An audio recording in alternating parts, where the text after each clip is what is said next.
Hey everyone, welcome to another GearBlocks Dev Diary. This time I'm going to talk about some recent changes and new features in the demo. Okay, let's dive right in. Now before, if you wanted to activate all the part behaviors on a construction, you'd have to highlight each part individually and switch them on and off, like so.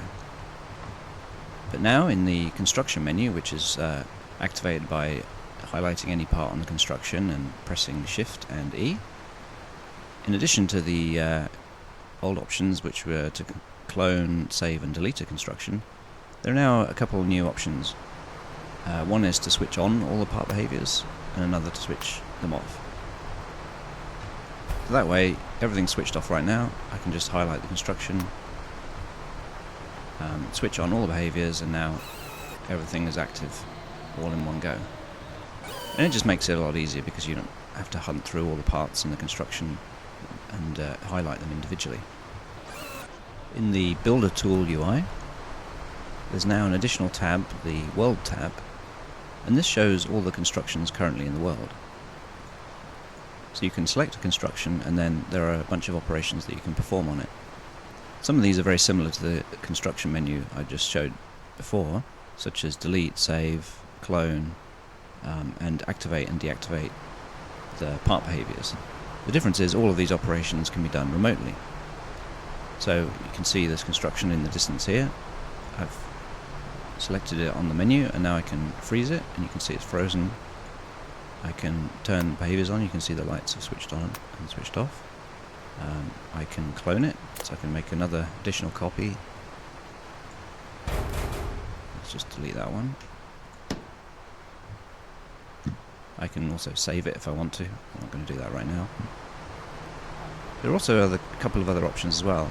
For example, I can remotely select the construction,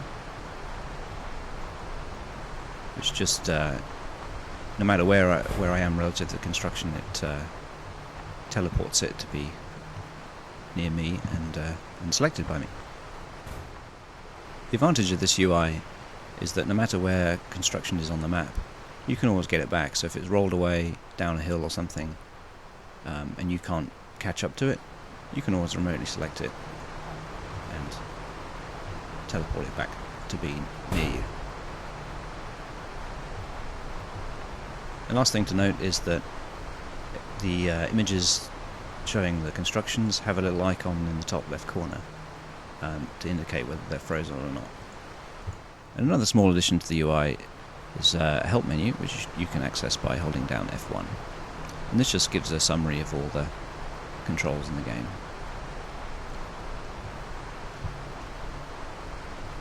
The last thing to mention, something that's not really visible to you as a player, but most of the work I've been doing recently is to completely overhaul and essentially re-implement the system that aligns parts together.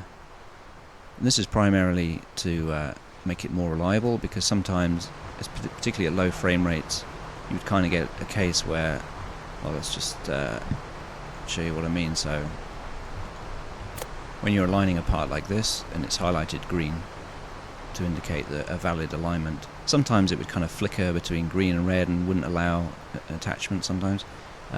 This now should be completely fixed. That shouldn't happen anymore. The other benefit of the new system is that, say for example, if I clone this construction, and right now there are a lot of parts overlapping and interpenetrating each other. Before that would cause a really bad slowdown. Now it doesn't slow down anywhere near as much. There are cases where it can still slow down, but that will be another optimization step that I'll have to do, but that shouldn't be too bad. Okay, well that's it for this update. Thanks for watching.